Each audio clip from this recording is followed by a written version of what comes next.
Hello बच्चे, a very good morning to all of you. I hope all of you must be very good. आइए बेटा शुरू करते हैं हम अपना नया सब्जेक्ट लॉ। लॉ का बेसिक मीनिंग क्या होता है बेटा? लॉ का बेसिक मीनिंग होता है it is a set of rules. ये कुछ रूल्स के सेट होते हैं विच अ पर्टिकुलर कंट्री और कम्युनिटी, कोई कंट्री, पर्टिकुलर कंट्री या कम्युनिटी, कम्युनिटी का मतलब होता है ग्रुप ऑफ पीपल, कुछ ग्रुप ऑफ पीपल या कुछ कंट्री के लोग उसे रिकॉग्नाइज करते हैं as regulating the action of its members. उस कंट्री के मेंबर्स या उस कम्युनिटी के मेंबर्स के एक्शंस को रेगुलेट करने के लिए, कंट्रोल करने के लिए, एंड विच इट में enforce by the imposition of penalty.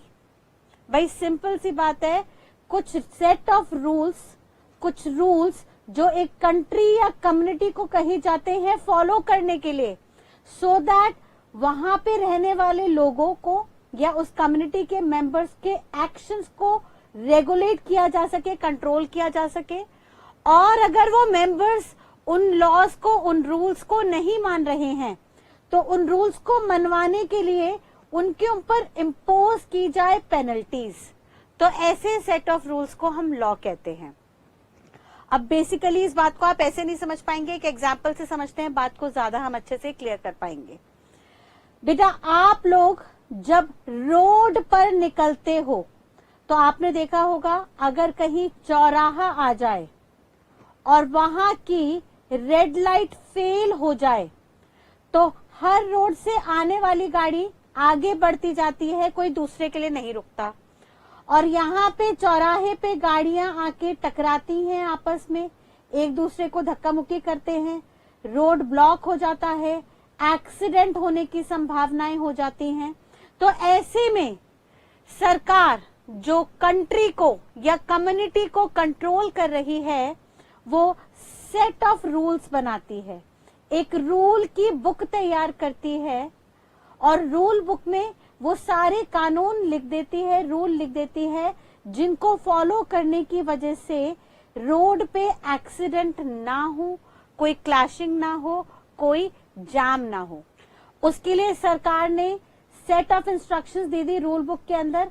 उन्होंने कहा सर अब हर चौराहे पे रेड लाइट होगी, रेड लाइट को कोई जंप नहीं करेगा, कोई क्रॉस नहीं करेगा। सर हम यहाँ पे रेड लाइट लगाएंगे चौराहे पे और एक तरफ से ग्रीन लाइट होगी जो गाड़ियां जा सकेंगी, तो दूसरी तरफ वाली रोड पे रेड लगेगी। अगर एक साइड पे रेड लाइट है तो वहां से लोग नहीं आगे बढ़ पाएंगे, सो दैट दूसरी सड़क से लोग पास हो पाए, एंड वाइस वर्सा। आगे चल के थोड़ी देर बाद दूसरी रोड पे रेड लाइट हो जाएगी सो दैट पहली रोड के लोग पास हो सकें। तो रेड लाइट क्रॉस नहीं करनी। वहां पे उन्होंने कह दिया कि सर हेलमेट पहन के आपको चढ़ना है, अगर आप टू व्हीलर पे जा रहे हैं तो हेलमेट जरूर पहनिए, अगर आप फोर व्हीलर में जा रहे हैं तो बेल्ट जरूर बांधिए, सो दैट अगर एकदम से रेड लाइट हो जाए या एकदम से एक्सीडेंट की संभावनाएं बने तो आप हेलमेट पहनने की वजह से या बेल्ट लगाने की वजह से उस एक्सीडेंट का शिकार ना बने, उसमें आपको नुकसान ना पहुंचे। तो भाई सिंपल सी बात है, सरकार ने देखा कम्युनिटी में जहां लोग इकट्ठे रह रहे हैं वहां पे बहुत सारी प्रॉब्लम्स आती हैं। वो प्रॉब्लम्स को दूर करने के लिए सरकार रूल बुक बनाती है। और ये रूल बुक कैसे बनती है? तो भाई ये डिपेंड करता है उस कंट्री पे जहां के रूल्स बनाए जा रहे हैं। हर कंट्री के अपने अपने रूल्स होते हैं, हर कम्युनिटी के अपने अपने रूल्स होते हैं। मैम कम्युनिटी के भी रूल्स होते हैं? यस बेटा। अगर हम इंडिया में ही आ जाएं तो इंडिया में हिंदू मैरिज एक्ट के अलग कानून हैं। अगर हिंदू कल्चर में, हिंदू रिलीजन में कोई शादी कर रहा है तो उनके अलग कानून हैं, और अगर कोई मुस्लिम कम्युनिटी के अंदर मैरिज कर रहे हैं तो उनके अलग कानून हैं, उसके लिए अलग अलग एक्ट, अलग अलग लॉ बने हैं।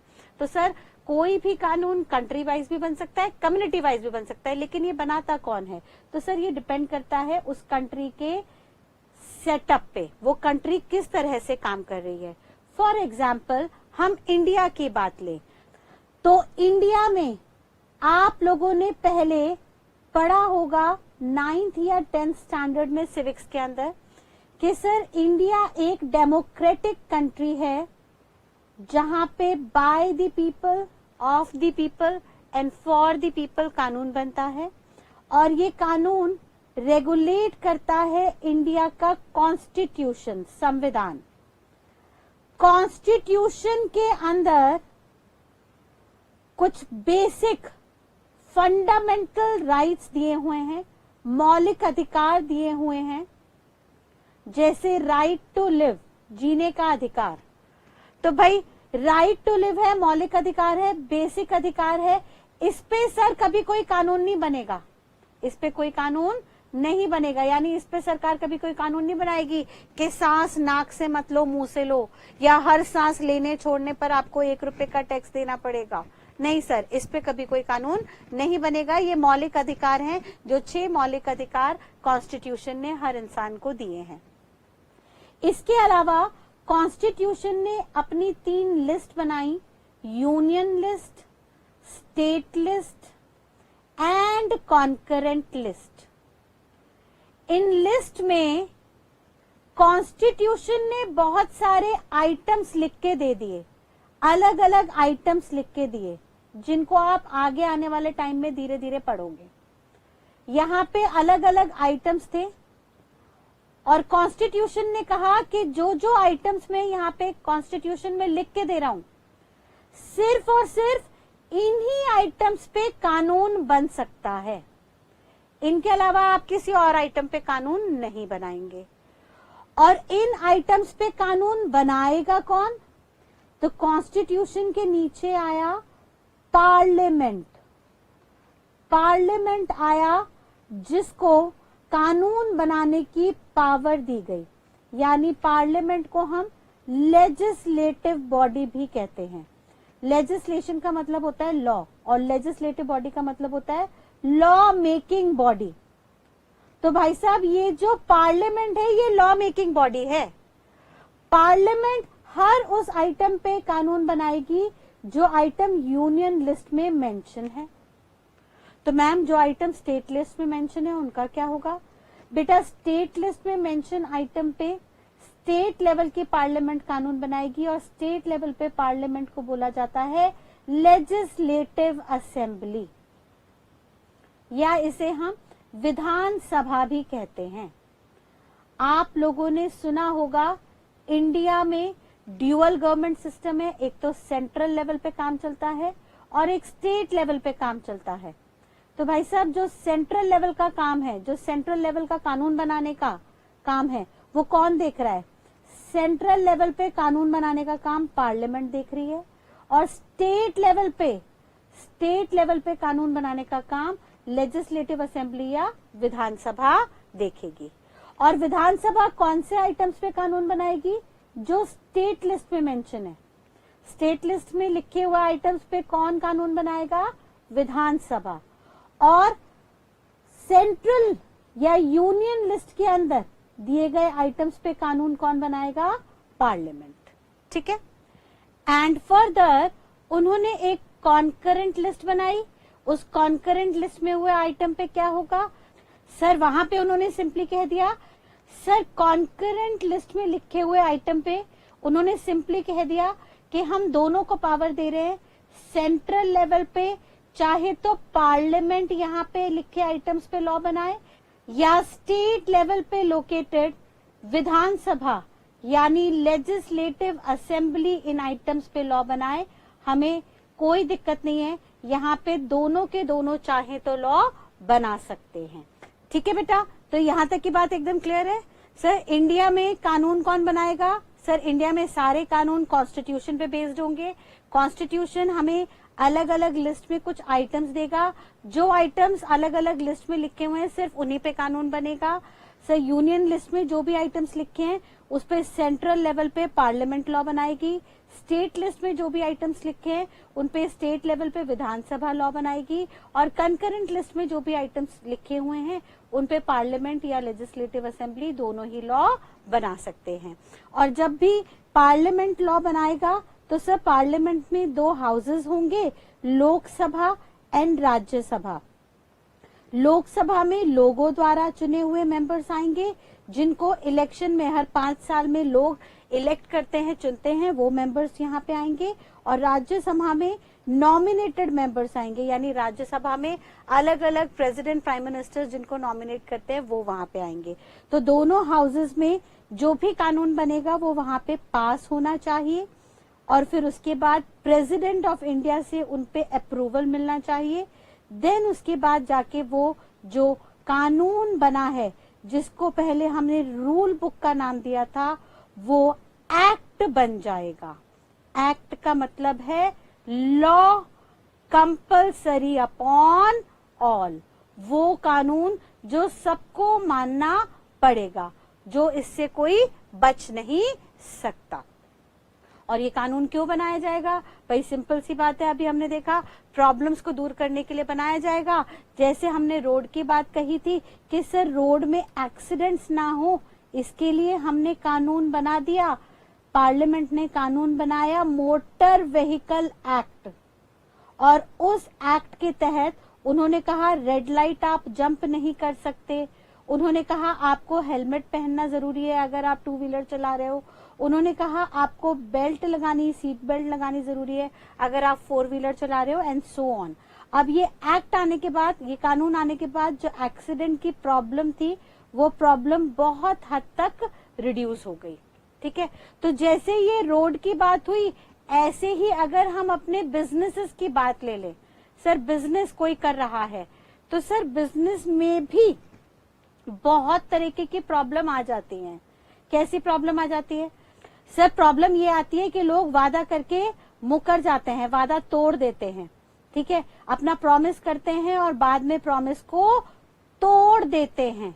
इस तोड़ने को हम बोलते हैं ब्रीच ऑफ प्रॉमिस, वादा तोड़ देते हैं। भाई सिंपल सी बात, फॉर एग्जाम्पल एक सेलर है, सेलर ने उधार पे माल बेचा बायर को, बायर ने कहा मैं 3 महीने बाद आपको पेमेंट कर दूंगा, 3 महीने के बाद आपको पेमेंट कर दूंगा, और 3 महीने बाद वो बायर वहां से भाग गया, कोई पेमेंट नहीं की। तो बेचारे सेलर का तो नुकसान हुआ ना, उसका तो माल भी गया और उसको पैसे भी नहीं मिले। तो ऐसे में ये जो बिजनेस का प्रॉब्लम आया, उस प्रॉब्लम को दूर करने के लिए, उस प्रॉब्लम का सॉल्यूशन निकालने के लिए पार्लियामेंट ने एक्ट बनाया, कानून बनाया। और यहाँ पे कानून आया इंडियन कॉन्ट्रैक्ट एक्ट। पार्लियामेंट ने कहा सर आप कॉन्ट्रैक्ट बना लीजिए, जब भी आप उधार पे माल बेचे तो कॉन्ट्रैक्ट बना लीजिए, और कॉन्ट्रैक्ट में कुछ टर्म्स एंड कंडीशंस डाल दीजिएगा जो हम बता रहे हैं इस कानून के अंदर। इस कानून में जो हम शर्तें बता रहे हैं वो कॉन्ट्रैक्ट के अंदर डाल दीजिएगा। तो कल को अगर बायर आपका पैसा ना चुका पाए और भाग जाए तो उस पे आप एक्शन ले सकते हैं, उसके खिलाफ आप कोर्ट में जा सकते हैं, शिकायत दर्ज कर सकते हैं और अपना पैसा उस इंसान से रिकवर कर सकते हैं। तो जैसे रोड एक्सीडेंट की प्रॉब्लम्स को दूर करने के लिए सॉल्यूशन बनाया सरकार ने by passing motor vehicle act, वैसे ही बिजनेस की प्रॉब्लम्स को दूर करने के लिए सॉल्यूशन बनाया गया by passing Indian contract act. Parliament ने इंडियन कॉन्ट्रैक्ट एक्ट बनाया सो दैट बिजनेस की प्रॉब्लम दूर हो सके।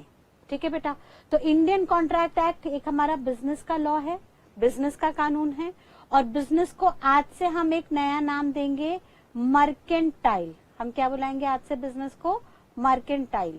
ठीक है, मर्केंटाइल का मीनिंग होता है बिजनेस। तो कॉन्ट्रैक्ट एक्ट जो है वो हमारा पहला मर्केंटाइल लॉ बनेगा, बिजनेस का पहला कानून बनेगा, जिसको अब हम समझना शुरू करते हैं। ठीक है, तो एक बार क्विकली रिकैप कर लेते हैं हम यहाँ तक की बात को कि बेटा किसी भी कम्युनिटी में, किसी भी कंट्री में जो वहां पे लोग रहते हैं, मेंबर्स रहते हैं, उनके एक्शंस को रेगुलेट करने के लिए, रेगुलेट का मतलब होता है कंट्रोल करने के लिए, कुछ सेट ऑफ रूल्स, कुछ सिस्टम बनाए जाते हैं।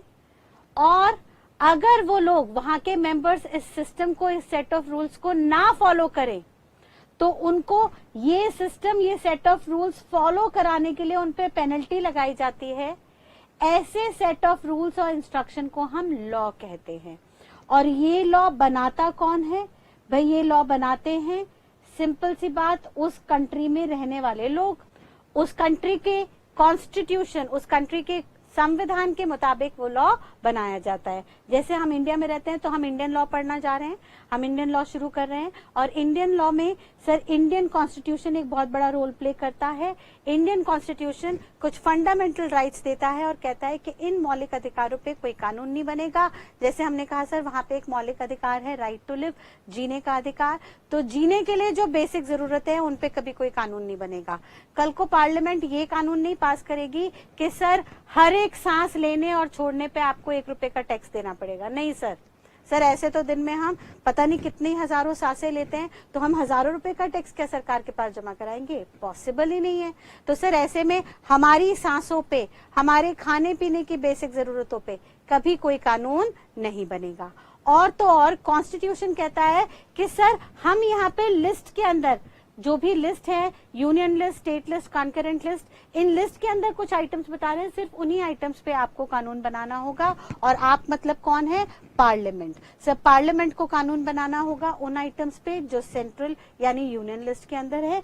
यूनियन लिस्ट के अंदर आइटम्स जो हैं वो सेंट्रल लेवल पे पार्लियामेंट उन पे लॉ बनाएगी। स्टेट लिस्ट में जो आइटम्स है उन पे स्टेट लेवल की पार्लियामेंट यानी विधानसभा, लेजिस्लेटिव असेंबली लॉ बनाएगी। और कॉन्करेंट लिस्ट पे दोनों में से चाहे तो कोई भी लॉ बनाए, लेकिन जो भी लॉ बनेगा वो दोनों हाउसेस से होके जाएगा। पार्लियामेंट के अंदर 2 हाउसेस होते हैं, लोकसभा एंड राज्यसभा। लोकसभा में लोगों द्वारा सिलेक्टेड मेंबर आते हैं, इलेक्टेड मेंबर आते हैं। और राज्यसभा में नॉमिनेटेड मेंबर्स आते हैं जिनको प्रेसिडेंट या प्राइम मिनिस्टर नॉमिनेट करते हैं। तो इन सारे मेंबर्स के अप्रूवल के बाद ये लॉ पास होके प्रेसिडेंट ऑफ इंडिया के पास जाएंगे। और जब प्रेसिडेंट ऑफ इंडिया इसे सैंक्शन कर देंगे तो उसके बाद ये कानून फाइनली एक्ट का रूप ले लेगा, एक्ट बन जाएगा जो सब पे कंपलसरी होगा, हर किसी को मानना पड़ेगा। और ये जो एक्ट बन के आएगा, ये जो कानून बन के आएगा सर, ये सोल्यूशन होगा बहुत सारी प्रॉब्लम्स का। जैसे हमने देखा रोड की प्रॉब्लम्स के लिए मोटर व्हीकल एक्ट आया, ऐसे ही बिजनेस प्रॉब्लम्स को दूर करने के लिए बिजनेस के लॉज आएंगे, जिसमें हम पहला लॉ पढ़ने जा रहे हैं, Indian contract act, the most important act of your course. आपके कोर्स में सबसे ज्यादा वेटेज इसकी है। अगर स्टडी नोट के अकॉर्डिंगली आपके वेटेज देखें तो आपके सीएमए फाउंडेशन पेपर नंबर 3 के अंदर कॉन्ट्रैक्ट एक्ट की वेटेज है 40% के। फिर बाद में हम एक दूसरा एक्ट पढ़ेंगे, सेल्स ऑफ गुड्स एक्ट, जिसकी वेटेज 20% होगी। And then negotiable instrument act, जिसकी वेटेज 10%। एंड देन लास्ट में हम एथिक्स देखेंगे बिजनेस एनवायरनमेंट में, जिसकी वेटेज 30% होगी। तो ऑन एन एवरेज अगर आप देखें तो कॉन्ट्रैक्ट एक्ट की वेटेज सबसे ज्यादा है। और देखा जाए तो सब पासिंग रेशियो है, 100 में से 40 आने आपके जरूरी हैं, यानी 40% आप पूरे के पूरे सिर्फ कॉन्ट्रैक्ट एक्ट पढ़ के ही अच्छे से अर्न कर सकते हैं। एग्जाम्स पास करने के लिए ये एक्ट ही अगर आपने अच्छे से कर लिया तो आप पास तो हो ही जाओगे। लेकिन मैम कि हम यही एक्ट करके चले जाएं तो हो जाएगा? नहीं बेटा, मैं सजेस्ट करूंगी बाकी भी पढ़ के जाना, क्योंकि हमें सिर्फ पास के लिए काम नहीं करना, हमें अच्छे नंबर्स के लिए काम करना है, सो दैट हम आगे चल के रैंक बना सके। ठीक है बेटा? तो आइए बेटा शुरू करें इस एक्ट को इसकी हेडिंग के साथ। इसकी हेडिंग हमने सबसे पहले देख रहे हैं, इंडियन कॉन्ट्रैक्ट एक्ट 1872। सबसे पहले वर्ड देखिएगा इंडियन कॉन्ट्रैक्ट एक्ट में एक्ट। एक्ट का मतलब क्या है? हम पीछे देख के आए अभी। एक्ट का मतलब होता है law passed by parliament. Parliament जो भी कानून पास करेगी उसे हम एक्ट बोलते हैं, जैसे Indian contract act, sales of goods act, etcetera etcetera etcetera. ठीक है? अब इसमें फर्दर वो कहता है 1872, ये ईयर क्या दर्शाता है ध्यान से समझिएगा। ये जो ईयर है बेटा, ये ईयर दर्शाता है एक्ट का कमेंसमेंट। कमेंसमेंट मतलब होता है लॉन्चिंग, शुरुआत। ये सर जो एक्ट है ये इंडिया में कब से लागू हुआ था? कब से लागू हुआ था सर? ये लागू हुआ था 1872 में 1 सितंबर से। विद इफेक्ट फ्रॉम, WEF का मतलब होता है with effect from 1 September 1872। Ma'am ये साल देख के ना मुझे थोड़ा डाउट हो रहा है। आपने कहा हमारा कॉन्स्टिट्यूशन हमारी पार्लियामेंट को पावर देता है कि भाई साहब अब आप एक एक्ट बनाओ, वो भी उन पावर्स के तहत जो पावर कॉन्स्टिट्यूशन की लिस्ट में दी है। और मान लीजिए कॉन्स्टिट्यूशन की लिस्ट में पावर दी है कि बिजनेस को प्रोटेक्ट करने के लिए आप कोई भी कानून बना सकते हो, तो वहां से पावर लेके पार्लियामेंट ने इंडियन कॉन्ट्रैक्ट एक्ट बनाया। लेकिन मैम ये जो कॉन्स्टिट्यूशन था, ये कॉन्स्टिट्यूशन तो इंडिया में 26 जनवरी 1950 को आया था और 1950 में पार्लियामेंट ने पावर लेके एक्ट बना दिया जो 1872 से चल रहा है। ये क्या बात हुई? नहीं बेटा, समझिएगा। एक्चुअली हुआ क्या, 1872 ये बिफोर इंडिपेंडेंस का टाइम है सर। इसका मतलब ये जो लॉ था वो मेड बाय ब्रिटिशर्स था, ब्रिटिशर्स ने ये लॉ बनाया था, ठीक है। तो मैम ब्रिटिशर्स ने लॉ बनाया था तो क्या ब्रिटिश पार्लियामेंट में इंग्लैंड में जाके ये लॉ पास हुआ था? नहीं बेटा, ब्रिटिशर्स उस वक्त इंडिया में राज कर रहे थे, लेकिन इंडिया का भी तो पार्लियामेंट था ना, पार्लियामेंट तब भी था, पार्लियामेंट इंडिपेंडेंस से पहले भी था जहां पे ब्रिटिशर्स कानून बनाते थे। तो ब्रिटिशर्स ने लॉ बनाया इन इंडियन पार्लियामेंट, इंडिया की पार्लियामेंट में ब्रिटिशर्स ने ये कानून बनाया। और जब आफ्टर इंडिपेंडेंस 1947 में, इंडिपेंडेंस के बाद जब 1950 में कॉन्स्टिट्यूशन बना तो ये एक्ट को एज इट इज अडॉप्ट कर लिया, एज इट इज। भाई हमारे लॉ मेकर्स ने कहा कि वो कानून जो ब्रिटिशर्स बना गए जो बिल्कुल सही है, उसी लॉ को हम एज इट इज अपने इंडिया में अडॉप्ट कर लेते हैं, उसमें हम कोई चेंजेस नहीं करते। क्योंकि सर उस वक्त कॉन्स्टिट्यूशन बनने के बाद ऑलरेडी लॉ मेकर्स के ऊपर बहुत सारा बर्डन था, बहुत सारे कानून बनाने थे। तो पुराने जितने कानून ब्रिटिशर्स ने पहले इंडियन पार्लियामेंट में बना दिए थे जो सही थे, जो हमारी इकोनॉमी, हमारी सोसाइटी, हमारी कम्युनिटी के अगेंस्ट नहीं थे, उन लॉज को इंडियन पार्लियामेंट ने एज इट इज अडॉप्ट कर लिया, जिसकी वजह से आज भी इंडिया में 1872 में पास हुआ इंडियन कॉन्ट्रैक्ट एक्ट एप्लीकेबल है, ठीक है। तो 1872 क्या दर्शाता है? Year of enactment, year of commencement, जिस दिन से कानून लागू हुआ था। और इंडिया में कॉन्ट्रैक्ट एक्ट 1 सितंबर 1872 से लागू हुआ था, जो उन दिनों ब्रिटिशर्स ने इंडियन पार्लियामेंट में पास किया था, इंडिया की पार्लियामेंट में पास किया था। देयरफॉर भले ही 1950 में कॉन्स्टिट्यूशन बना, उसके बाद पार्लियामेंट को पावर मिली, तो भी पार्लियामेंट ने वही act as it is adopt कर लिया, एज इट इज इंडिया को फॉरवर्ड कर दिया, जिसके चलते आज भी यही एक्ट इंडिया में एप्लीकेबल है। क्लियर है? फर्दर सर यहाँ पे आगे लिखा हुआ है इंडियन, इंडियन, ये इंडियन का मतलब क्या हुआ? सर इंडियन का मतलब हुआ कि ये कानून अब जो हम पढ़ने जा रहे हैं वो इंडिया में एप्लीकेबल होगा, इंडिया में लागू होगा, इंडियन बाउंड्रीज के अंदर अप्लाई किया जाएगा। तो मैम क्या पूरी की पूरी इंडिया पे ये लगेगा लॉ? तो अब उसके बारे में सुनिएगा। उसके लिए लॉ मेकर ने कहा sir it is applicable to whole of India, पूरी इंडिया पे ये कानून एप्लीकेबल होगा except Jammu and Kashmir. Jammu and Kashmir पे ये कानून लागू नहीं होगा। मैम क्यों? जम्मू एंड कश्मीर में इसको क्यों नहीं अप्लाई किया? तो इसका भी रीजन है, रीजन समझिए क्या है। सर हुआ क्या था, जिन दिनों आजादी हुई थी 1947 में, तब आप लोगों ने हिस्ट्री में ऑब्वियसली पढ़ा हुआ है कि हमारा जो इंडिया था उस इंडिया का बंटवारा हो गया था, ठीक है, इंडिया का बंटवारा हो गया था। यहाँ पे हमारा पाकिस्तान था, पाकिस्तान और इंडिया का बंटवारा हुआ। और जब ये बंटवारा हो रहा था तो बंटवारे के बाद जम्मू एंड कश्मीर पाकिस्तान में जाके मर्ज हो रहा था, जम्मू कश्मीर पाकिस्तान में जाके मर्ज हो रहा था। लेकिन उस वक्त Indian prime minister mister Jawaharlal Nehru, mister Nehru ने सोचा कि भाई अगर जम्मू पाकिस्तान में चला गया तो बहुत प्रॉब्लम आएगी, क्योंकि जम्मू में बहुत बड़ी हिमालयन रेंज है, हिमालयन रेंज है वहां पे। और ये जो हिमालयन रेंज है ये पूरे एशियन कंट्रीज से इंडिया को प्रोटेक्ट करती है। सर यहाँ पे अफगानिस्तान थोड़ा सा टच होता है, यहाँ पे चाइना आ जाता है एंड सो ऑन। तो अब यहाँ पे अगर हिमालयन रेंज पाकिस्तान के पास चली गई तो इंडिया बहुत खतरे में आ जाएगा। सर यहाँ पे अब मान लीजिए अगर इंडिया यहाँ से शुरू हो रहा होता तो ऐसे केस में पाकिस्तान बहुत इजीली कंट्रोल कर सकता था इंडिया को, चाइना बहुत इंटरफेरेंस कर सकता था, अफगानिस्तान इंटरफेरेंस कर सकता था एंड सो ऑन। तो मिस्टर नेहरू ने प्लानिंग की कि जम्मू को इंडिया के अंदर ही रखना है और उसी वक्त जम्मू में कबालीज ने अटैक किया। कबालीज मतलब होते हैं ट्रैवलर्स। ये कबालीज जो होते हैं एक तरीके के बंजारे होते हैं, वॉरियर्स होते हैं, लड़ने जाते हैं, लोगों की प्रॉपर्टी पे, लोगों की जमीन पे कब्जा करते हैं और वहां पे रहने लगते हैं। तो इन कबालीज ने जम्मू पे अटैक किया, जम्मू कश्मीर पे अटैक किया। जम्मू कश्मीर पे जब अटैक हुआ तो वहां के राजाओं ने पाकिस्तान से हेल्प मांगी, पाकिस्तान गवर्नमेंट से हेल्प मांगी और कहा सर हमें बचाइए इन कबालीज से।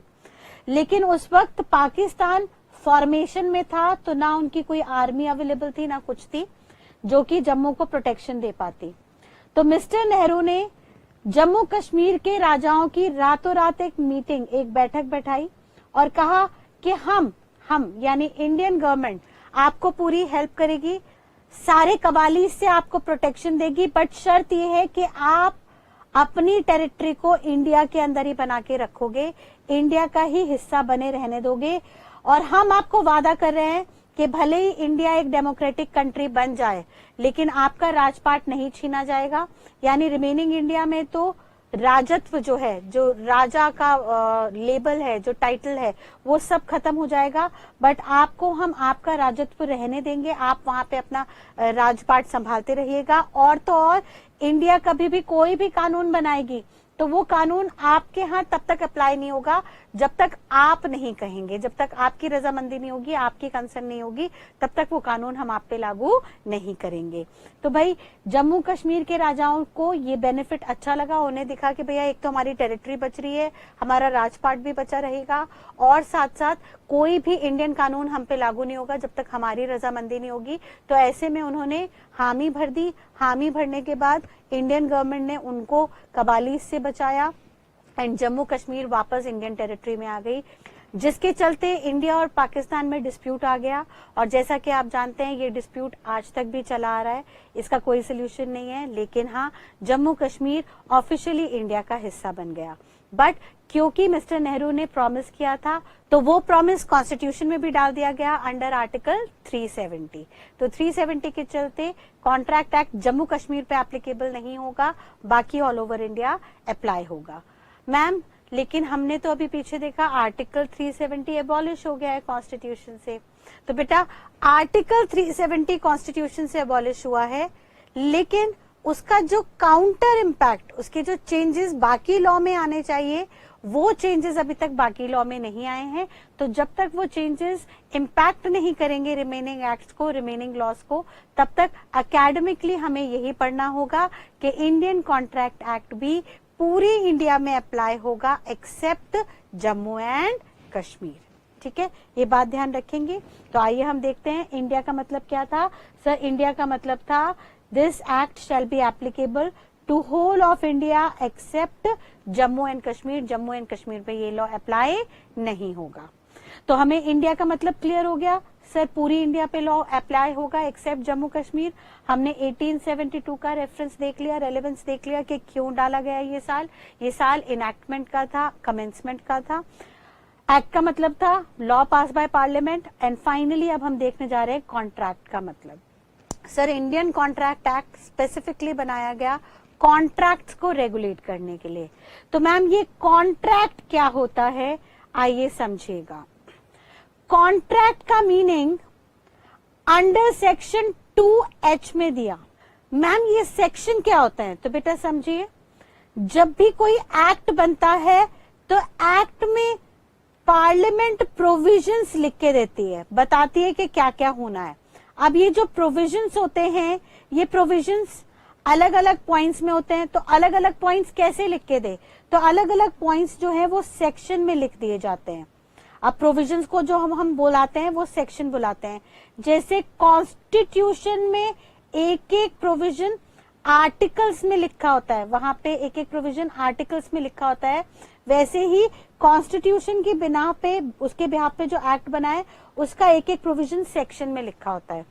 और याद रखिएगा कोई भी एक्ट हो, बहुत ध्यान से बात रखिएगा, दिमाग में हाथ से बैठा लीजिएगा, कोई भी एक्ट हो, एक्ट के प्रोविजंस जो है वो हमेशा सेक्शंस में होंगे और सेक्शन 1 जो होगा वो हमेशा टाइटल एंड एप्लीकेबिलिटी बताएगा।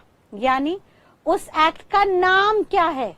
सर हमारे एक्ट का नाम है इंडियन कॉन्ट्रैक्ट एक्ट 1872 और कहां पे एप्लीकेबल है? सर ये इंडियन कॉन्ट्रैक्ट एक्ट 1872 एप्लीकेबल है to whole of India except Jammu Kashmir.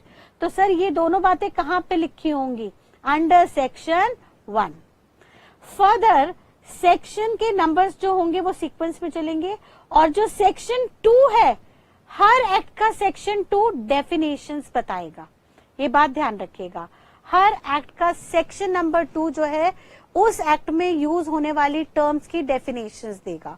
तो भाई अब कॉन्ट्रैक्ट एक्ट में बहुत सारी टर्म्स आने वाली है, तो हर टर्म्स की जो डेफिनेशन है वो सेक्शन 2 के अंदर होंगी और क्योंकि बहुत सारी टर्म्स होंगी तो सेक्शन 2 के पार्ट बन जाएंगे।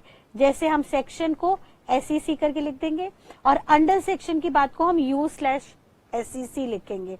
यानी जब भी मैं बोलूंगी under section number so and so, तो अंडर सेक्शन को आप U/SEC करके लिखेंगे। फिर सर 2 के जो होंगे वो क्लॉजेस होंगे।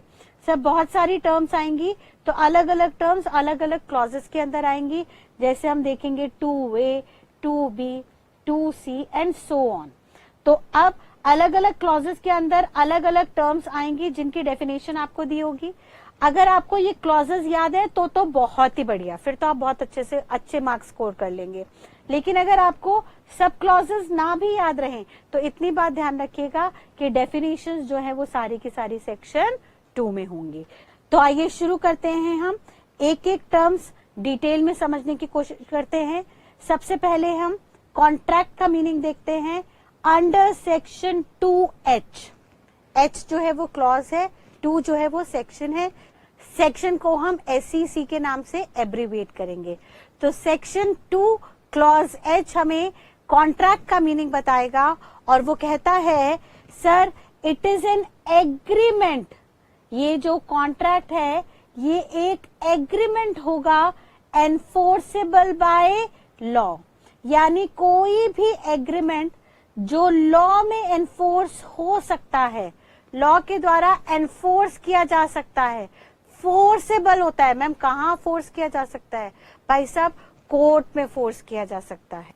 यानी बेटा 2 लोगों में एग्रीमेंट हुआ, दोनों ने एक दूसरे से कुछ वादा किया और दोनों में से कोई भी एक पार्टी अगर उस वादे को तोड़ देती है, बाद में अपने प्रॉमिस से मुकर जाती है, तो पहली पार्टी जिसने अपना वादा पूरा किया था लेकिन दूसरे ने वादा पूरा नहीं किया, तो उसके खिलाफ पहली पार्टी कोर्ट में जा सकती है। कोर्ट में जाके दूसरी पार्टी के नाम पे शिकायत दर्ज कर सकती है और वहां पे कोर्ट में जाके दूसरी पार्टी को मजबूर कर सकती है अपने प्रॉमिस को पूरा कराने के लिए। तो एनफोर्सेबल बाय लॉ का लिटरल मीनिंग होता है कि सर कोई भी ऐसा एग्रीमेंट जिसमें कुछ टर्म्स एंड कंडीशंस अवेलेबल हो, जिनके पूरे होने पे उस एग्रीमेंट को कोर्ट में ले जाया जा सके अगर दोनों में से कोई भी पक्ष, कोई भी पार्टी अपने प्रॉमिस को तोड़ दे।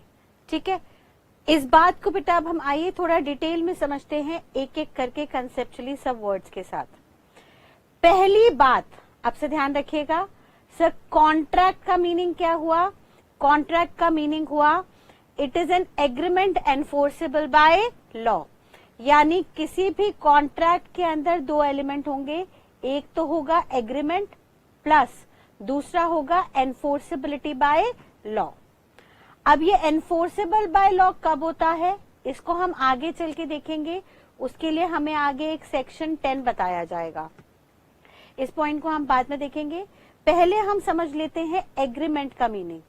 एग्रीमेंट का मतलब सेक्शन 2 क्लॉज ई ने बताया, सेक्शन 2 क्लॉज ई ने एग्रीमेंट का मीनिंग कहा कि sir every promise, section 2 clause E बोलता है एग्रीमेंट का मीनिंग, हमने फॉर्मूला बनाया, it is equal to every promise और set of promises forming consideration for each other.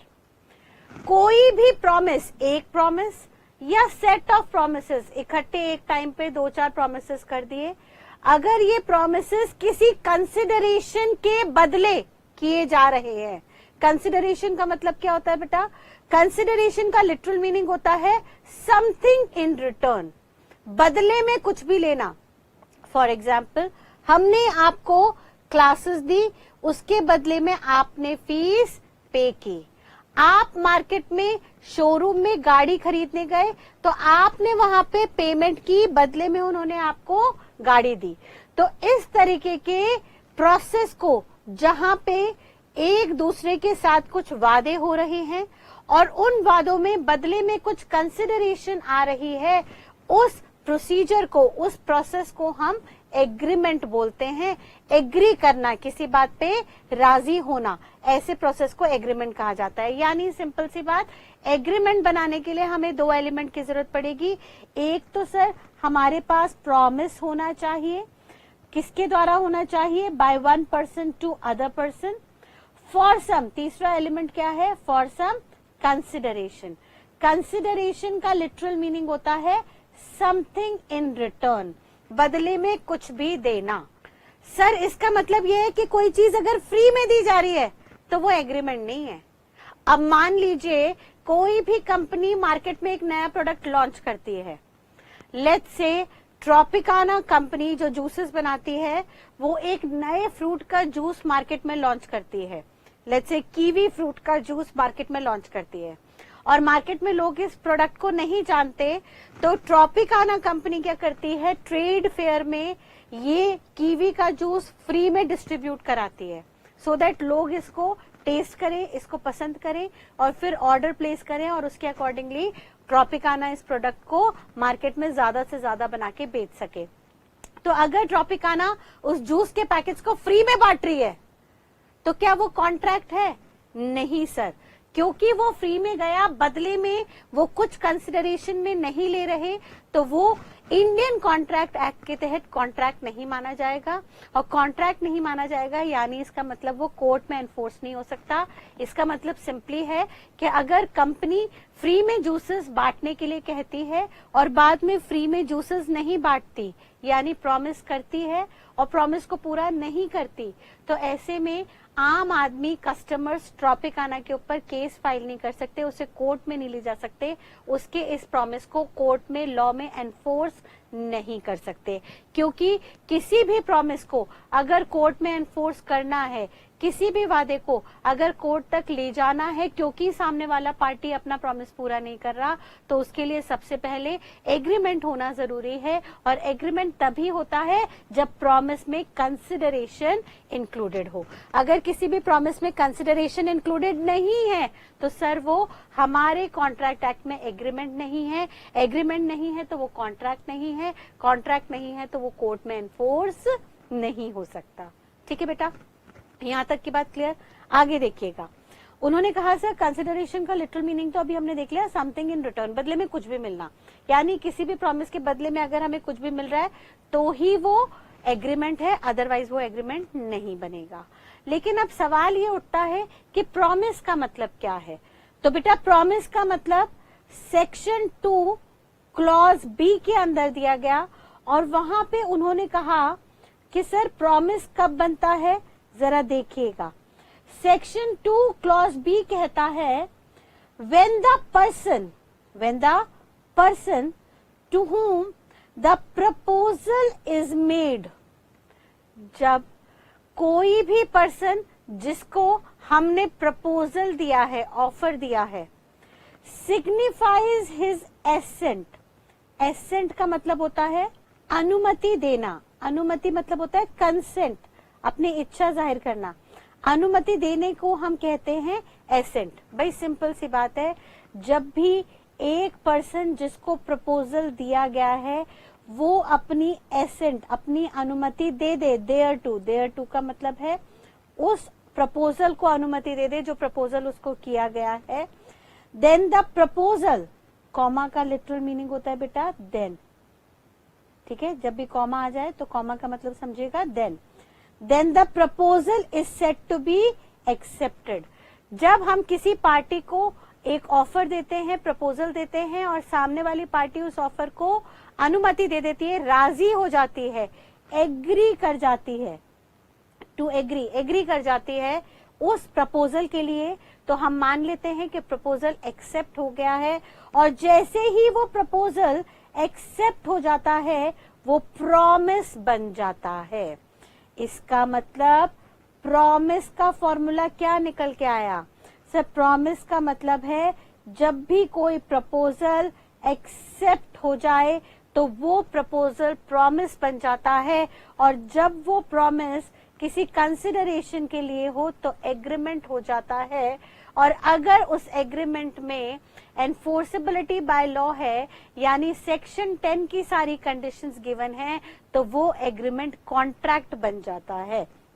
इस बात को एक बार फिर से समझने की कोशिश कीजिए, हम क्या कहना चाह रहे हैं। हमने अभी खाली, आज हम सिर्फ बेटा ओवरव्यू ले रहे हैं, इन सारे पॉइंट्स को हम एक एक करके डिटेल में देखेंगे। ये जो भी पॉइंट्स आज हम डिस्कस कर रहे हैं इनके अलग अलग चैप्टर्स हैं, हम अलग अलग क्लास में जाके अलग अलग चैप्टर्स में एक एक वर्ड को डिटेल में जाके पढ़ेंगे। बट सिर्फ आज के लिए हम एक ओवरव्यू ले रहे हैं कि हमारे कॉन्ट्रैक्ट एक्ट में क्या क्या टर्म्स आने वाली हैं, सो दैट आगे इन टर्म्स में पहुंचते वक्त हमें कोई कंफ्यूजन ना रहे। ठीक है, तो आज हम इंडियन कॉन्ट्रैक्ट एक्ट का ओवरव्यू ले रहे हैं।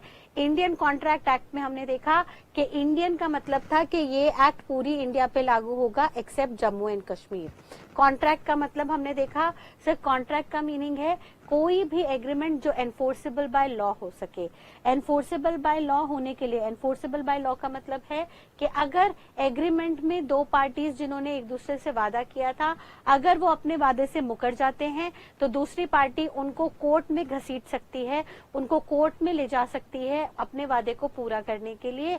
अगर उन्हें कोर्ट में ले जाना है, इस एग्रीमेंट को एनफोर्सेबल बाय लॉ करना है, तो उन्हें कुछ टर्म्स एंड कंडीशंस को फॉलो करना होगा, जिसको हम आगे चल के सेक्शन 10 में देखेंगे। लेकिन हमें अभी एग्रीमेंट बनाना है पहले, तो एग्रीमेंट के लिए हमें फर्दर 2 एलिमेंट्स की जरूरत पड़ेगी। पहला होगा कोई भी प्रॉमिस अगर एक पर्सन दूसरे को कर रहा है फॉर सम कंसिडरेशन, यानी हमने आपको प्रॉमिस किया कि हम क्लासेस देंगे और उसके बदले में हम आपसे फीस चार्ज कर रहे हैं, तो ये आपके और हमारे बीच में एक एग्रीमेंट तैयार हुआ, और ये एग्रीमेंट एनफोर्सेबल बाय लॉ होते ही कॉन्ट्रैक्ट बन जाएगा। लेकिन एग्रीमेंट बनाने के लिए सर हमें प्रॉमिस और कंसिडरेशन की जरूरत है, तो हमने उसमें से प्रॉमिस का मीनिंग समझने की कोशिश की। प्रॉमिस का मतलब है जब भी हम किसी को ऑफर दें और सामने वाला उस ऑफर के प्रति अपनी अनुमति दे दे, अपनी एग्रीमेंट दे दे, एग्री कर जाए, उस पर राजी हो जाए, तो वो ऑटोमेटिकली जो ऑफर दिया है, जो अब एग्री हो गया है, एक्सेप्ट हो गया है, वो प्रॉमिस बन जाता है। और प्रॉमिस अगर कंसिडरेशन के लिए किया गया है तो एग्रीमेंट है, और एग्रीमेंट में सेक्शन 10 के एलिमेंट्स अवेलेबल है, तो वो कॉन्ट्रैक्ट है। सिर्फ एक ओवरव्यू समझिए, इन सारे पॉइंट्स को हम डिटेल में एक एक करके समझेंगे। फर्दर आगे उन्होंने कहा कि सर जो भी प्रॉमिस आप कर रहे हैं वो प्रॉमिस सिर्फ और सिर्फ तभी बनता है जब कोई एक प्रपोजल एक्सेप्ट हो जाता है।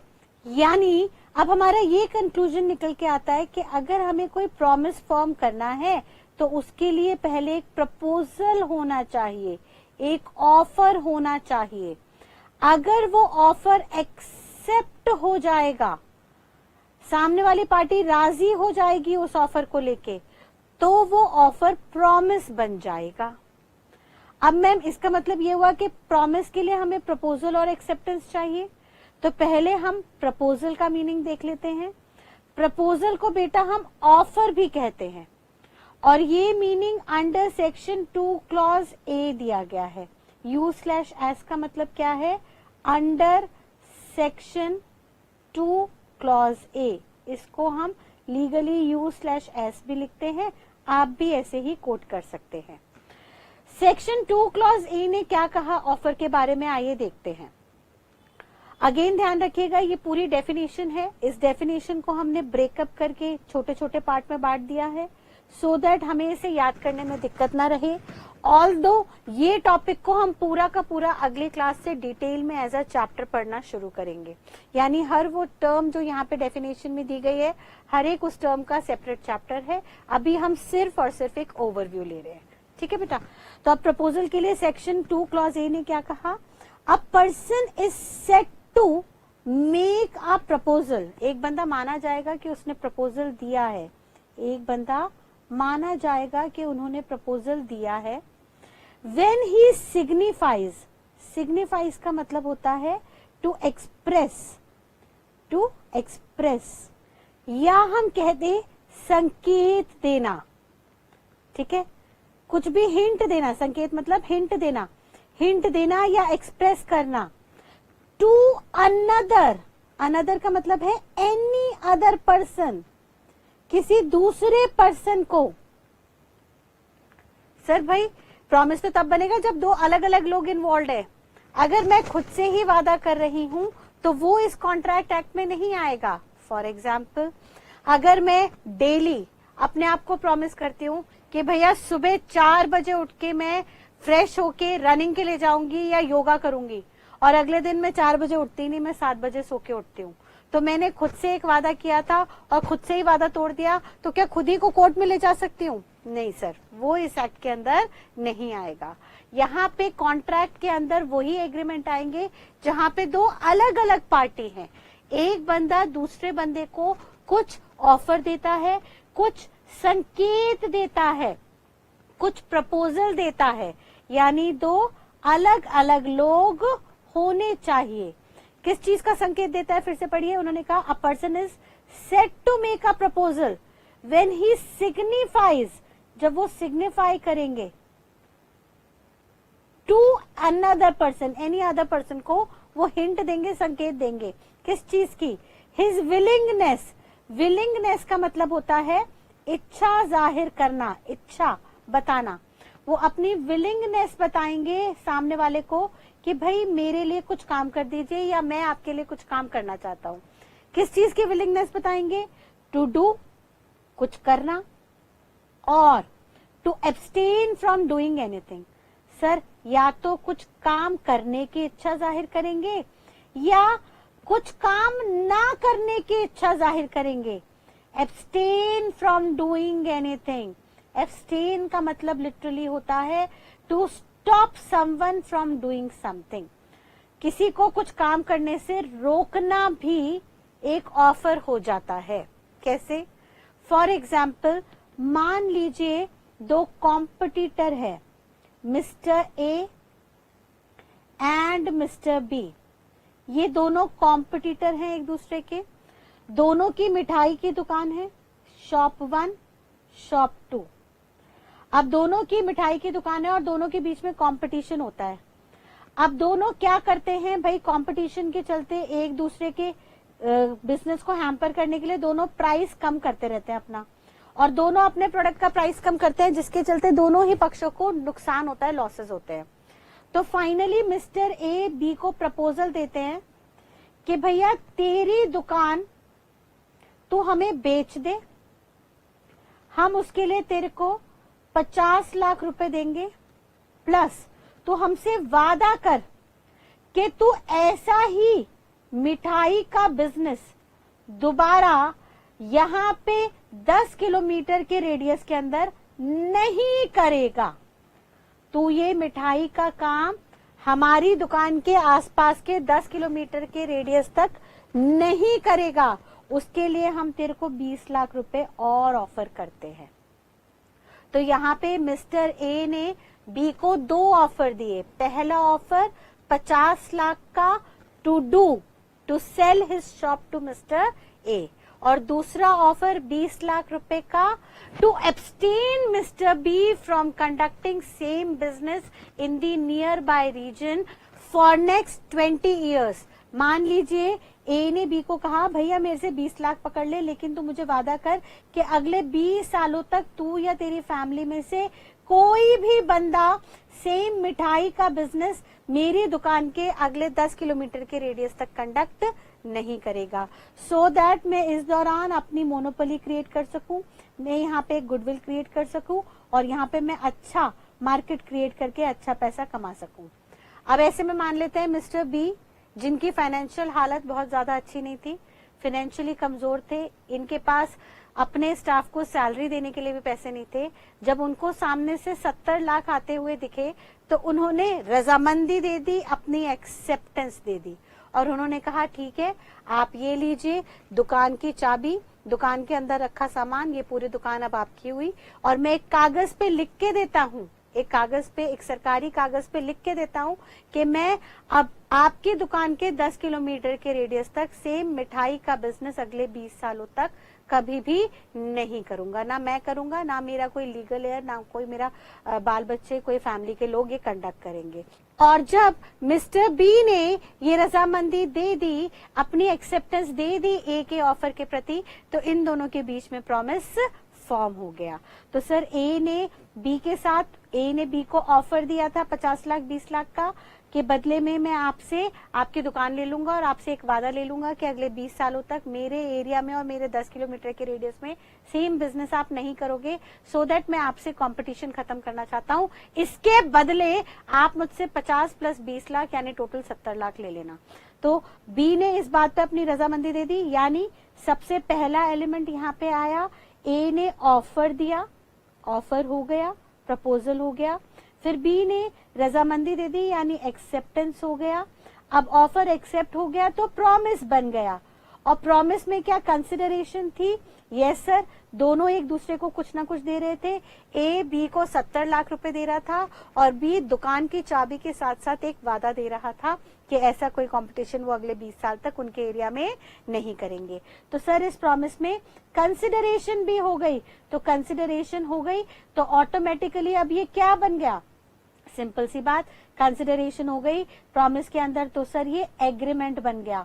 और इस एग्रीमेंट में अगर सेक्शन 10 के सारे एलिमेंट्स आ जाएंगे, जिनको हम आगे देखेंगे, तो सर ये सेक्शन 10 के एलिमेंट्स आते ही ये कॉन्ट्रैक्ट बन जाएगा और कॉन्ट्रैक्ट बनते ही ये एनफोर्सेबल इन कोर्ट हो जाएगा, एनफोर्सेबल बाय लॉ हो जाएगा। यानी कल को अगर मिस्टर बी 70 लाख रुपए लेने के बाद, 50 लाख तो उन्होंने दुकान के लिए और 20 लाख उन्होंने वादे के लिए कि वो 20 साल तक आसपास ऐसा बिजनेस नहीं करेंगे, और पैसा लेने के बाद अगले 3 साल बाद, 4 साल बाद खुद एक ही दुकान के बाहर जाके सामने दूसरी दुकान लेके वहां पे सेम बिजनेस शुरू कर देते हैं, तो ए उनको कोर्ट में घसीट सकता है। यानी बी ने वादा किया था ए को कि मैं अगले 20 सालों तक सेम काम आपकी दुकान के आसपास नहीं करूंगा, और अपने वादे को तोड़ते हुए 3 साल बाद ही बी ए की दुकान के आसपास ही सेम मिठाई की दुकान खोल लेते हैं, तो वो अपनी वादा खिलाफी करते हैं। लेकिन ए ने बी से ये वादा कागजों पे लिखवाया था, सरकारी कागजों पे लिखवाया था। अब सरकारी कागजों पे लिखवाने का मतलब है सेक्शन 10 की कंडीशंस को पूरा किया था। अभी के लिए मान लीजिए, बहुत डिटेल में हम अभी नहीं डिस्कस कर रहे, एक रफ आइडिया ले लीजिए। तो मान लीजिए ए ने ये वादा सरकारी कागजों में बी से ले लिया था और बी ने इस वादे की वादा खिलाफी की, वादा तोड़ा, वादा ब्रीच किया, तो ऐसे में ए बी के खिलाफ इस कागज को लेके कोर्ट में जा सकता है और कोर्ट में केस फाइल कर सकता है बी के अगेंस्ट कि देखिए बी मुझसे 20 लाख रुपए भी ले गया, बी ने मुझसे वादा किया था कि वो ये काम नहीं करेंगे, एब्सटेन फ्रॉम डूइंग समथिंग, वो ये काम नहीं करेंगे, सेम कॉम्पिटिटिव दुकान मेरे आसपास नहीं खोलेंगे, लेकिन उन्होंने वादा खिलाफी की और दुकान खोल दी सेम बिजनेस की, तो अब आप इनके ऊपर कड़े से कड़ा एक्शन लीजिए। तो भाई अगर उसमें सेक्शन 10 के एलिमेंट्स हो गए इस एग्रीमेंट के अंदर तो कॉन्ट्रैक्ट बन गया, यानी उन्होंने यहाँ पे कागजी कार्रवाई की प्रॉपर, और भी बहुत सारी सेक्शन 10 की कंडीशंस थी उन्होंने सारी पूरी की। तो ऐसे में ब्रीच होने पे, वादा तोड़ने पे ए बी के अगेंस्ट कोर्ट में जा सकते हैं। ठीक है, तो ऑफर का मतलब फिर से क्या हुआ, एक बार फिर से ड्राफ्टिंग कीजिएगा। A person is set to make a proposal, A जो है बी को प्रपोजल देते हुए माने जाएंगे when he signifies to another, जब वो किसी दूसरे बंदे को अपनी इच्छा जाहिर करेंगे, एक्सप्रेस करेंगे, संकेत देंगे, हिज विलिंगनेस टू डू और एब्सटेन फ्रॉम डूइंग, कुछ काम करने की इच्छा या कुछ काम ना करने की इच्छा। एब्सटेन का मतलब समझ में आ रहा है? एब्सटेन का लिटरल मीनिंग होता है to stop someone from doing something, कुछ काम करने से रोकने की इच्छा जाहिर करना भी ऑफर का हिस्सा बन जाएगा। ठीक है, आगे वो क्या कह रहा है, ये इच्छा क्यों जाहिर की जा रही है, क्यों संकेत दिया जा रहा है, क्यों हिंट दी जा रही है? With a view to obtaining assent, assent मतलब अनुमति देना, सर अनुमति हम लेना चाहते हैं, हम सामने वाले से अनुमति लेना चाहते हैं, उनसे कंसेंट लेना चाहते हैं, उनकी इच्छा जानना चाहते हैं, इसके चलते हम उनको संकेत दे रहे हैं। ए प्रपोजल दे रहा है, ए बी को बता रहा है कि भैया मैं आपकी दुकान खरीदने का इच्छुक हूं, मैं आपके साथ कंपटीशन नहीं करना चाहता हूं, इसलिए मैं चाहता हूं कि आप सेम बिजनेस मेरे आसपास ना करें। तो ये अपनी इच्छा ए बी को जाहिर कर रहा है सो दैट आगे चल के वो बी से अनुमति ले सके। और अगर बी ने अनुमति दे दी, बी ने अपनी एक्सेप्टेंस दे दी, तो सर फिर हम दोनों के बीच में जो ऑफर एक्सेप्ट हुआ है वो प्रॉमिस के रूप में तब्दील हो जाएगा। ठीक है, तो उन्होंने कहा with a view to obtaining assent of that person, सामने वाले पर्सन की इच्छा जानने के लिए, उनकी अनुमति लेने के लिए, टू सच एक्ट और एब्स्टिनेंस, उस काम करने के या काम ना करने के रिगार्डिंग सामने वाले इंसान की अनुमति लेने के लिए।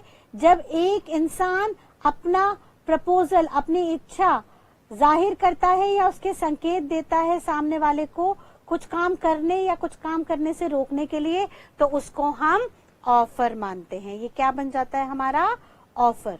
और ये जो ऑफर है, ये ऑफर आगे चल के दो तरह से कंक्लूड हो सकता है। Such offer can either be rejected और एक्सेप्टेड, या तो सामने वाली पार्टी उस ऑफर को रिजेक्ट कर देगी। भाई ए ने ऑफर दिया बी को कि भाई मैं आपकी दुकान खरीदना चाहता हूँ, बी के पास बहुत पैसा है, बी कंपटीशन से बिल्कुल नहीं डरता, बी कहता है नहीं नहीं मैं अपनी दुकान नहीं बेचूंगा, तो बी ने ए के ऑफर को क्या कर दिया, रिजेक्ट कर दिया।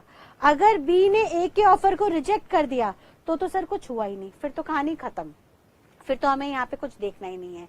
लेकिन अगर सामने वाली पार्टी ने पहले वाली पार्टी के ऑफर को एक्सेप्ट कर लिया, बी ने ए के ऑफर को एक्सेप्ट कर लिया, then it will become a promise. फिर वो क्या बन जाएगा, एक प्रॉमिस बन जाएगा।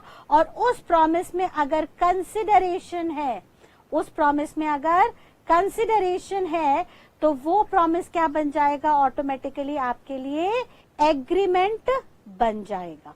यहां तक की बात क्लियर है बेटा, एकदम पक्का से? ठीक है, तो यहां तक की बात को एक बार फटाफट से कंक्लूड करते हैं। हमने कहा सर प्रॉमिस का मीनिंग सेक्शन 2 क्लॉज ए के अंदर दिया। सेक्शन 2 क्लॉज ए ने कहा जब भी कोई एक बंदा अपनी इच्छा जाहिर करेगा या अपनी इच्छा का संकेत देगा किसी दूसरे पर्सन को रिगार्डिंग कुछ काम करने के लिए या कुछ काम ना करने के लिए, और वो जो इच्छा जाहिर करेगा वो सामने वाले की अनुमति लेने के लिए इच्छा जाहिर करेगा या संकेत देगा, तो ऐसे में इस पूरे प्रोसेस को, जहां पे एक बंदा अपनी इच्छा जाहिर कर रहा है सामने वाले को सो दैट वो इस प्रोसेस के रिगार्डिंग सामने वाले से अनुमति ले सके, इस पूरे प्रोसेस को हम ऑफर या प्रपोजल का नाम देंगे। और ये जो भी ऑफर या प्रपोजल निकल के आएगा, इस ऑफर का कंक्लूजन दो ही तरह से होगा, या तो सामने वाली पार्टी इस ऑफर को रिजेक्ट कर देगी। अगर सामने वाली पार्टी ने इस ऑफर को रिजेक्ट कर दिया तो कहानी खत्म। लेकिन अगर सामने वाली पार्टी ने इस ऑफर को एक्सेप्ट कर लिया, अपनी अनुमति दे दी, तो सर फिर ये प्रॉमिस का रूप ले लेगा। और अगर इस प्रॉमिस में कंसिडरेशन होगी, एक दूसरे के बीच में लेन देन होगा, समथिंग इन रिटर्न सामने वाला जरूर लेगा, तो ऐसे में ये एग्रीमेंट बन जाएगा। और अगर एग्रीमेंट में सेक्शन 10 की कंडीशंस सारी की सारी अवेलेबल होंगी, तो वो एग्रीमेंट कॉन्ट्रैक्ट बन जाएगा। और फिर वो कॉन्ट्रैक्ट जो एग्रीमेंट है उसको हम कोर्ट में एनफोर्स कर सकेंगे, हम कोर्ट में जा सकेंगे अगर सामने वाली पार्टी वादा खिलाफी करती है। ठीक है, क्लियर है? तो यहाँ तक की बात को आइए इकट्ठा एक बार करते हैं और सारी बात को कंक्लूड करने की कोशिश करते हैं। देखिए हमने क्या देखा था, हमने देखा था सर सबसे पहले कॉन्ट्रैक्ट, इंडियन कॉन्ट्रैक्ट एक्ट 1872 के अंदर सर कॉन्ट्रैक्ट कैसे बनता है। कॉन्ट्रैक्ट बनने के लिए हमें दो एलिमेंट्स चाहिए, एग्रीमेंट एनफोर्सेबल बाय लॉ। पहला एलिमेंट एग्रीमेंट है, दूसरा एनफोर्सेबिलिटी बाय लॉ।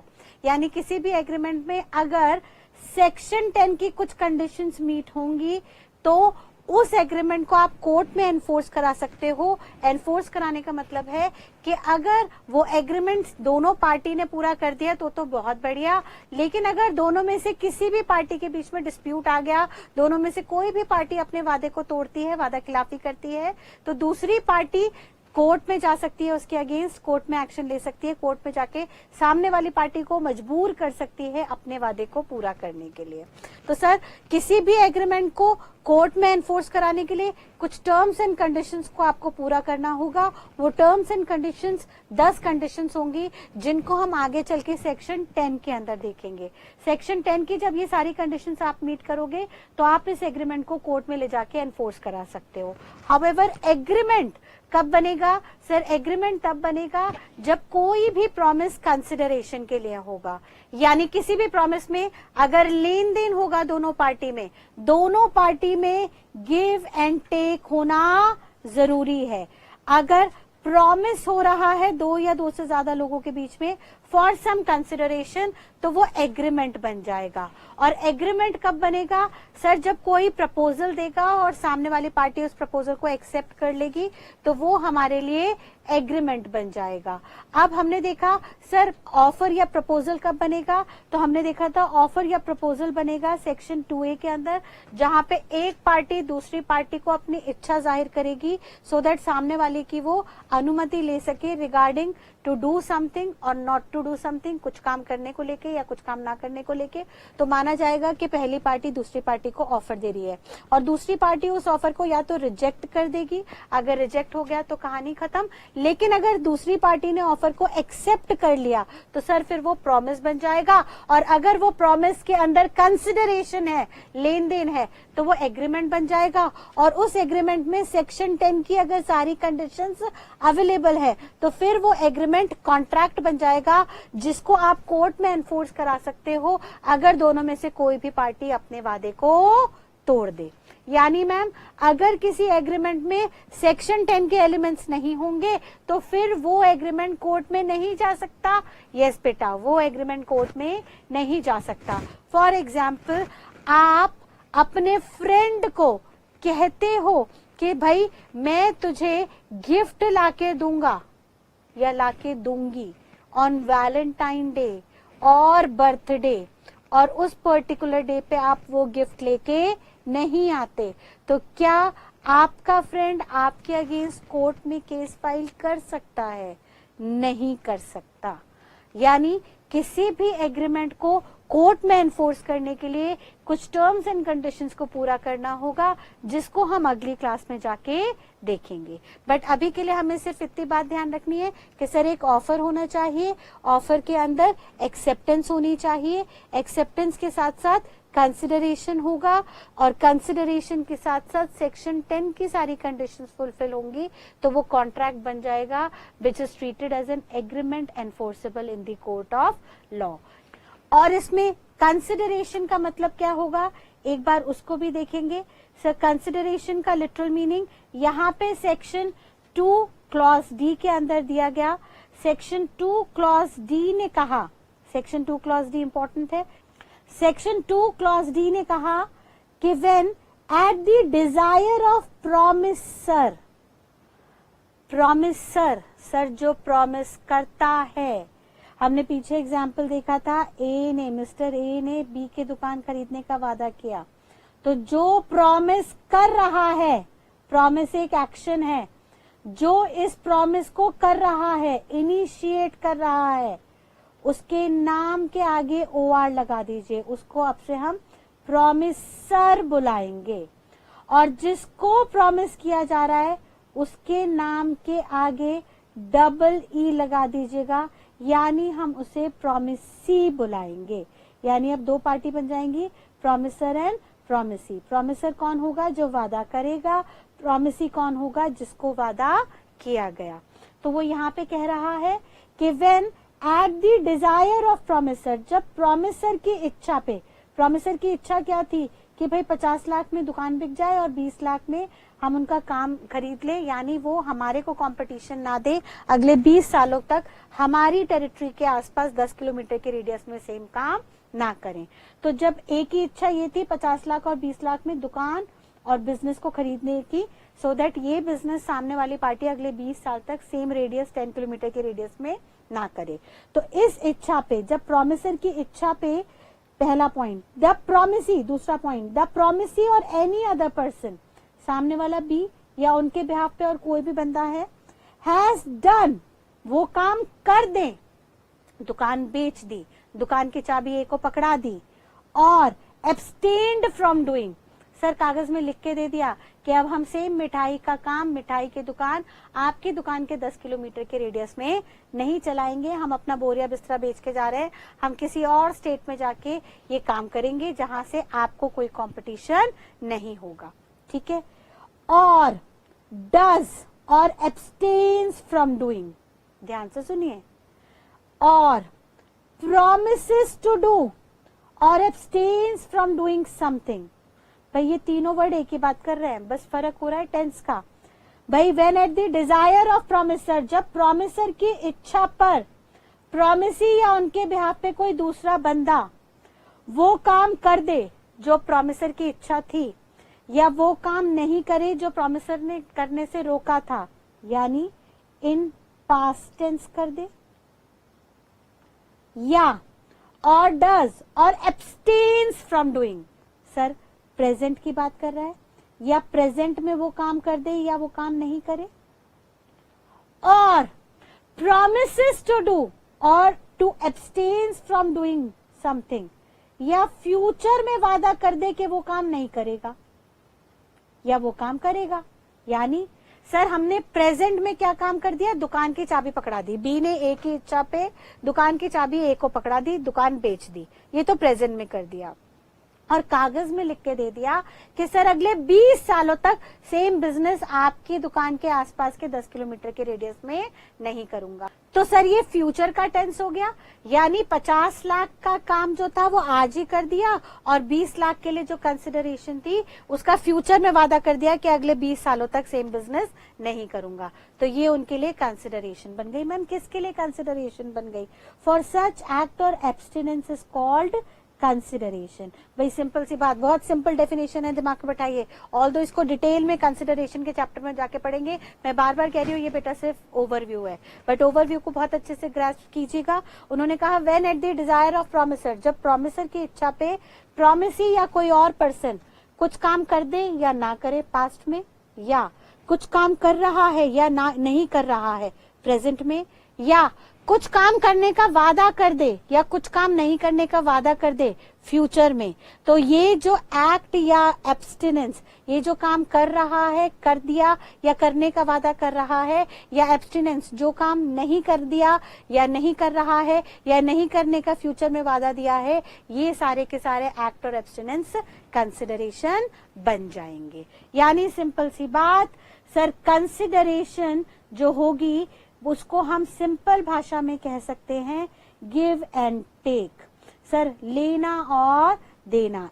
एक बंदा एक हाथ से देगा, यानी एक बंदा एक हाथ से देगा और वहीं पे दूसरा बंदा दूसरे हाथ से उससे ले लेगा, यानी सिंपल भाषा में कहें तो गिव एंड टेक, लेना और देना, एक हाथ से देना दूसरे हाथ से लेना।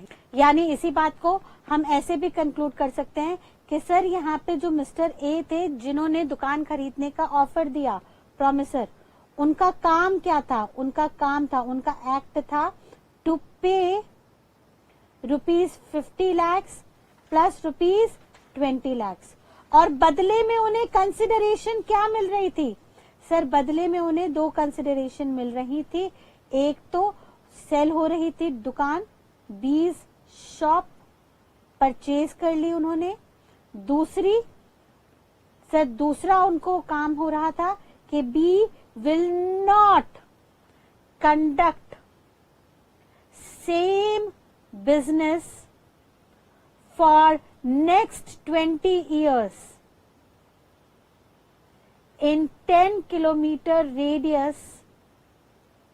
सर जो दुकान है, एक ही दुकान यहाँ पे है, तो एक ही दुकान के आसपास के चारों तरफ के 10 किलोमीटर के रेडियस में बी सेम काम नहीं शुरू करेगा, will not conduct same business for next 20 years in 10 kilometre radius of mister A.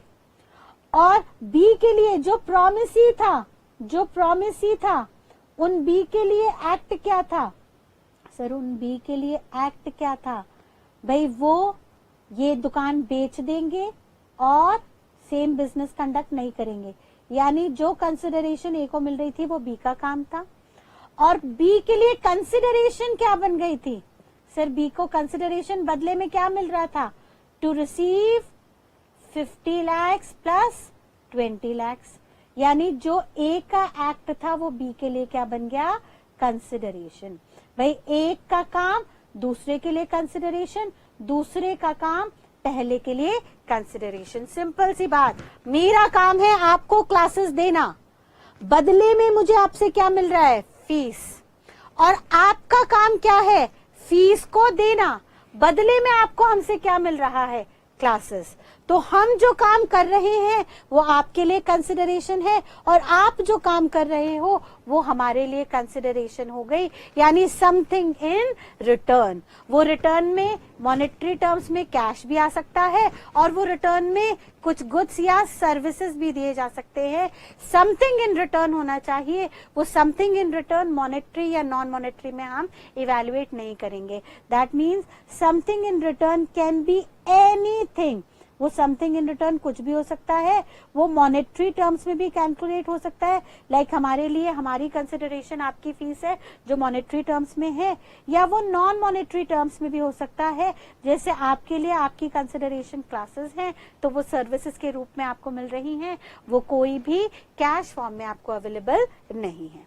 ठीक है बेटा, तो इसी कंसिडरेशन को अब से हम क्विड प्रो क्यू का नाम भी देंगे। ये Kwid pro Q Latin word है। मैम लैटिन क्यों पढ़ रहे हैं, हमें अंग्रेजी कम पढ़ रही है क्या? यस बेटा, हमें लैटिन वर्ड्स भी लॉ के अंदर बहुत जगह पढ़ने होंगे, because Latin is the first language in which law was invented. Latin एक ऐसी पहली लैंग्वेज है जिसमें लॉ पहली बार बने थे। देयरफॉर पूरी दुनिया ने, पूरे ग्लोबली हर कंट्री ने जिसने लॉ बनाए उसने लैटिन के बहुत सारे वर्ड्स को एज इट इज अडॉप्ट किया। हमें भी अपने लॉ सब्जेक्ट में इसको कहीं कहीं कंसिडर करना होगा, तो ये हम इसको इग्नोर नहीं कर सकते, बिकॉज ऑब्जेक्टिव में ये हमसे किसी भी एंगल से पूछा जा सकता है। तो क्विड का मतलब होता है गिव, एंड क्यू का मतलब होता है टेक। तो लिटरली यहाँ से सिंपल मीनिंग निकल के आया गिव एंड टेक, यानी give and take, quid pro quo. ठीक है, यहां तक की बात क्लियर? तो एक बार यहां तक की बात को फटाफट से समझिएगा। हमने क्या देखा? हमने कहा बेटा कि हम कॉन्ट्रैक्ट बनाने जा रहे हैं, और कॉन्ट्रैक्ट बनाने के लिए हमें दो एलिमेंट्स चाहिए होंगे, एग्रीमेंट एंड एनफोर्सेबिलिटी। इसी बात को हम सिंपल भाषा में भी लिख सकते हैं। हम कह देंगे बेटा सबसे पहले सेक्शन 2 क्लॉज ए ने ऑफर की बात की कि जब भी एक पर्सन दूसरे पर्सन को अपनी इच्छा जाहिर करेगा कुछ काम करने या ना करने के लिए, सो दैट वो सामने वाले की अनुमति ले सके, तो उसको हम कहेंगे ऑफर। वो ऑफर या तो सामने वाला बंदा रिजेक्ट कर देगा, अगर सामने वाले बंदे ने रिजेक्ट कर दिया तो कहानी खत्म, उसके आगे कुछ नहीं होगा। लेकिन अगर सामने वाले पर्सन ने उस ऑफर को एक्सेप्ट कर लिया तो सर वो ऑफर अब हमारे लिए प्रॉमिस बन जाएगा। ये बात सेक्शन 2 के क्लॉज बी ने कही कि प्रॉमिस हमारा हो जाता है अगर कोई भी ऑफर एक्सेप्ट हो जाए। ठीक है, अब इस प्रॉमिस के अंदर अगर कंसिडरेशन मिल गई, गिव एंड टेक आ गया, क्विड प्रो क्यू आ गया, यानी किसी भी एक पर्सन ने दूसरे पर्सन को कुछ भी देने का वादा कर दिया और बदले में कुछ भी ले रहे हैं, यानी दो पार्टी हैं, दोनों पार्टी आपस में कुछ लेन देन का वादा कर ले, वो लेना देना चाहे मॉनेटरी टर्म्स में हो या नॉन मॉनेटरी टर्म्स में, अगर उस प्रॉमिस के अंदर दोनों पार्टी के लिए कंसिडरेशन आ गई, समथिंग इन रिटर्न आ गई अंडर सेक्शन 2 क्लॉज डी के अंदर, तो सर ये प्रॉमिस जिसके अंदर कंसिडरेशन जुड़ी हुई है ये एग्रीमेंट बन जाएगा। ये बात सेक्शन 2E ने कही। ठीक है, यानी फिर से समझिए क्या हो रहा है। सेक्शन 2 क्लॉज ए ने ऑफर की बात कही, क्लॉज बी ने प्रॉमिस बना दिया अगर ऑफर एक्सेप्ट हो गया, और फिर उस प्रॉमिस में अगर कंसिडरेशन मिल गई under clause D, section 2 clause D, तो फिर वो प्रॉमिस कम कंसिडरेशन जो है आपके लिए एग्रीमेंट बन गया under clause E. And then finally उस एग्रीमेंट में अगर एनफोर्सेबिलिटी बाय लॉ आ गई, यानी वो टर्म्स एंड कंडीशंस आ गई जिनको हम आगे चल के सेक्शन 10 में पढ़ेंगे। वो टर्म्स एंड कंडीशंस आ गई जो सेक्शन 10 कहेगा अगर सेक्शन 10 की सारी टर्म्स एंड कंडीशंस इस एग्रीमेंट में फुलफिल हो गई तो फाइनली ये एग्रीमेंट आप कोर्ट में एनफोर्स कर सकते हो। यानी सामने वाली पार्टी अगर आपको धोखा दे, अपना प्रॉमिस पूरा ना करे, तो आप उसके खिलाफ कोर्ट में एक्शन ले सकते हो। ये बात सेक्शन 2H कहता है, सेक्शन 2 क्लॉज H कहता है कि कोई भी एग्रीमेंट अगर एनफोर्सेबल बाय लॉ हो गया तो वो हमारे लिए कॉन्ट्रैक्ट बन जाएगा। यानी हमने कितने सब क्लॉजेस देख लिए अभी थोड़ी देर में। मैं बार बार कह रही हूँ ये सिर्फ ओवरव्यू है, ये सारे सेक्शंस हम आगे चल के डिटेल में देखेंगे। अभी के लिए बस रफ आइडिया ले लीजिए कि भाई हमारे लिए यहाँ पे सबसे पहले जो कॉन्ट्रैक्ट बनाना है सेक्शन 2 क्लॉज H के अंदर, उसके लिए एग्रीमेंट में एनफोर्सेबिलिटी होनी जरूरी है अंडर सेक्शन 10।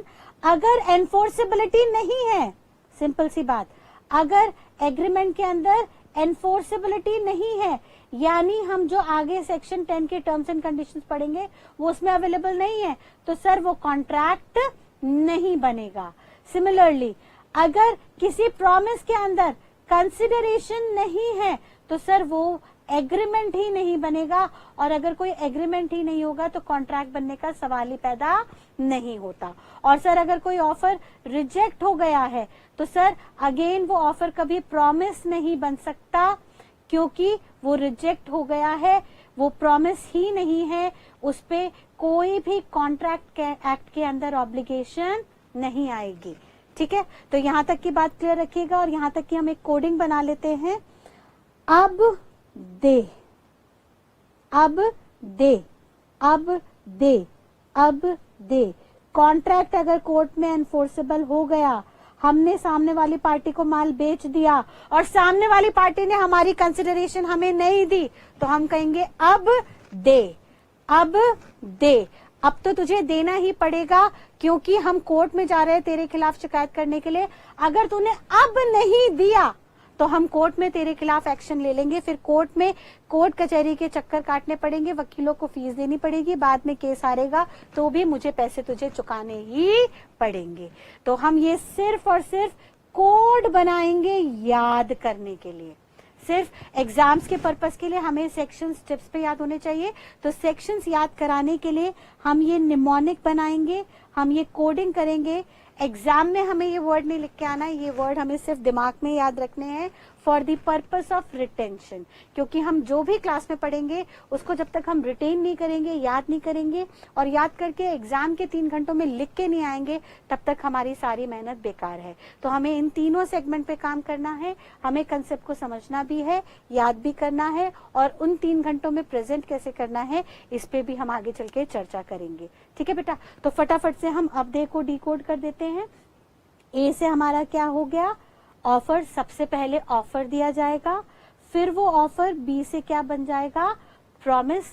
2B के अंदर प्रॉमिस है, उस प्रॉमिस के अंदर डी से कंसिडरेशन होगी, 2D की कंसिडरेशन होगी, तो वो प्रॉमिस हमारे लिए बन जाएगा एग्रीमेंट 2E के अंदर, और उस एग्रीमेंट के अंदर एनफोर्सेबिलिटी बाय लॉ होगी तो वो 2H के अंदर कॉन्ट्रैक्ट बन जाएगा। यानी इसी बात को बिना देखे फिर से एक बार मेरे साथ दोहराइएगा।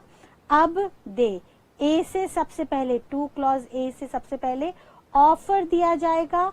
अगर ऑफर रिजेक्ट तो सर कहानी खत्म, कोई प्रॉमिस कभी भी नहीं बनेगा। लेकिन अगर ऑफर एक्सेप्ट हो गया तो सर अब वो 2B के अंदर प्रॉमिस बन जाएगा, और उस प्रॉमिस के अंदर अगर कंसिडरेशन नहीं है, कोई भी लेन देन नहीं है, तो सर फिर वो कभी एग्रीमेंट नहीं बनेगा। लेकिन अगर उस प्रॉमिस में 2D के अंदर बताई हुई कंसिडरेशन आ गई, समथिंग इन रिटर्न आ गई, तो सर फिर वो हमारे लिए एग्रीमेंट बन जाएगा। एग्रीमेंट क्लॉज 2E के अंदर था, क्लॉज E के अंदर था, सेक्शन 2 के क्लॉज E के अंदर था। उस एग्रीमेंट में सेक्शन 10 की कंडीशंस नहीं फुलफिल होंगी तो वो कभी कॉन्ट्रैक्ट नहीं बनेगा, इस एक्ट के अंदर नहीं आएगा।